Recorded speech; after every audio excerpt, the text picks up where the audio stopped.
मरघट में छूटेगी।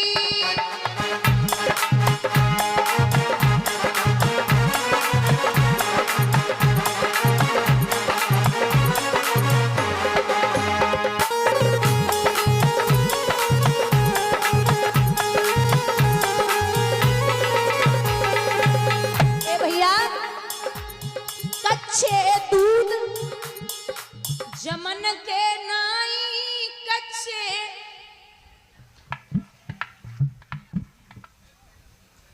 बारात गांव में आ जाओ तो तुम्हारे जैसे लड़का हमारे घूरे बिडरे, उठाए के दोनों हाथ और बोलो, कच्चे दूध जमन के नाई कच्चे,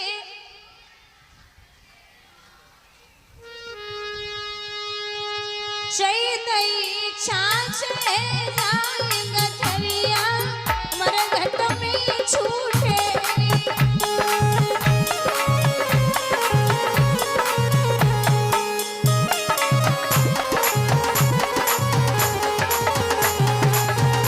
थोड़ा हाथ ऊपर उठा के हरि बोल।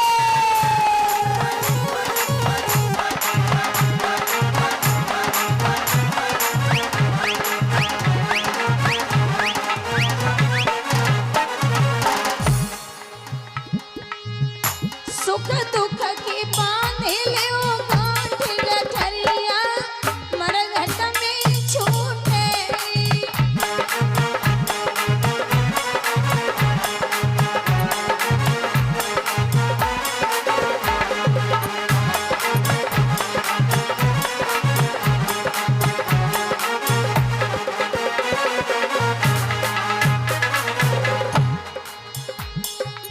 टूटी रस्सी जुड़न की नाई टूटी रस्सी,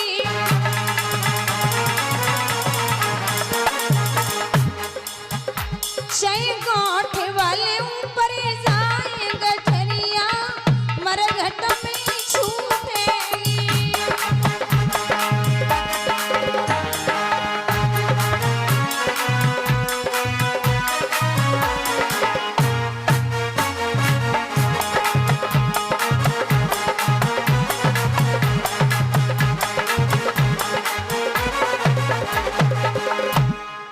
ए भैया, मतलब कि इस दुनिया में लोग भी बड़े लुटेरे ही, तेरे सामने तेरे हैं और मेरे सामने मेरे, तेरे सामने तेरे हैं और मेरे सामने मेरे।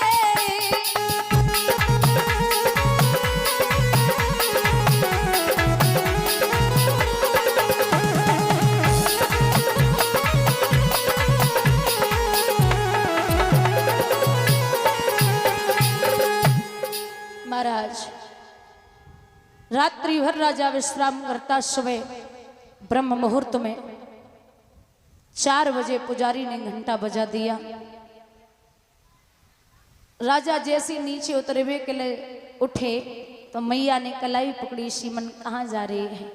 राजा बोले, अरे ओ पगली, नीचे वाली उठ के बैठ गई होवेगी, आफत तो आफत है, जाने दे, जैसी छोड़ो है। अब आप याद रखना, छोटी रानी चौखट से दोनों हाथ लगाई ऐसे खड़ी, यूं खड़ी, दांती को पीस के बोले, कहाँ गए थे? इतनी तेज चिल्लाए सो राजा डराएगा। क्यों हो गात मलिन छटा छवि छीन के सुंदरताई, और चेहरा को ढके गो नूर फिर गई काई। रात सोत घर रहे जान में निलय रही धमकाई, और बादन की करियो याद कसम मोते। कहाँ रहे हो रात भर? राजा बोले, पागल है क्या है? बोले क्यों?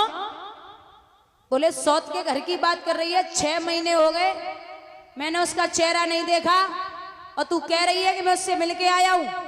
अगर भरोसा नहीं है तो ये ले जा तलवार और उसे मार दे। मैं तेरी सौगंध खाता हूं, मैं उससे मिलके नहीं आया। किसी अच्छी चीज के लिए तो कई काम जैसे मरने की कगार पे ही हो, और किसी अच्छे इंसान के लिए झूठ बोलना पड़ जाए तो आप झूठ बोल दो। बोले मैं उससे मिलके नहीं आया, सौगंध खाता हूं तेरी। ठीक है।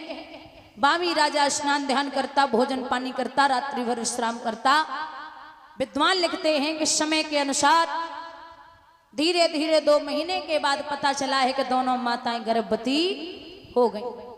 लेकिन एक ने किया गर्भाधारण, उस दिन से पलिंगन छोड़ा था। एक ने बराबर आज तलक खेतों का नाज बटोरा था। एक बराबर खेतों पे काम कर रही है और एक पलंग के नीचे कदम नहीं रख रही है। 9 महीने के बाद दोनों माताओं के गर्भ से एक एक पुत्र ने जन्म लिया। जो बड़ी रानी का बेटा है वो पत्ते के बिछौने पे पड़ा, दूध की वजह से व्याकुल है। और जो छोटी रानी का बेटा है उसके लिए दूध की नदियां सी बहाई जा रही हैं, राजा दान लुटा रही है। आंगन में बधाइयां बज रही हैं, राजा बड़े प्रसन्न हैं।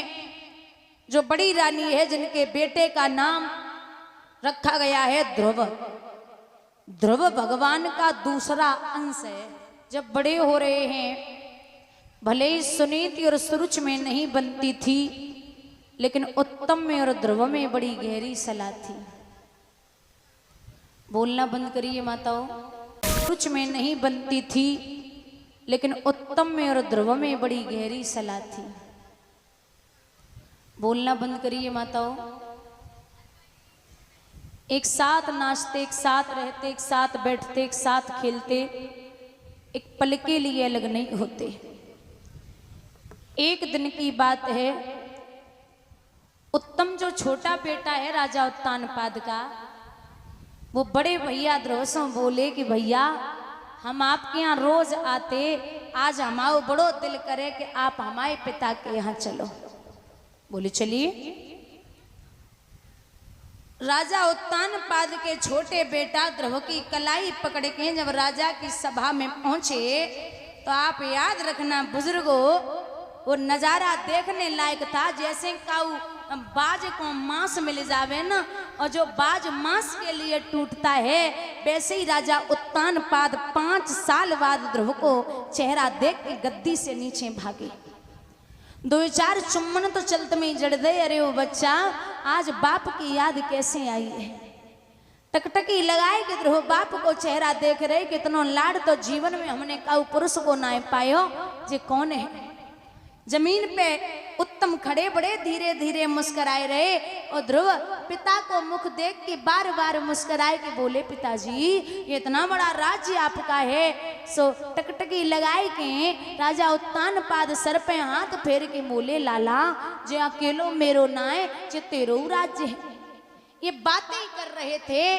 कहते हैं कि एकदा सुरचे पुत्र मंक मार्यो पिलालयन, उत्तम नारु रुच्छतम ध्रुवा राज्यवानंदतः। जब राजा की गद्दी पर ध्रुव बैठे तो काऊ चुगला ने जाए के सुरुच से कही कि वो आपका बेटा जमीन पे खड़ा और सौत का लड़का ऊपर बैठा है। नागिन सी फुंकारती हुई पहुंची, जवाब दिया, चल दूर खड़ा हो। अरे नीच, किसके मुकाबले आया है? अक्कल है कहाँ तुम्हारी भूप सिर पर ये गधा?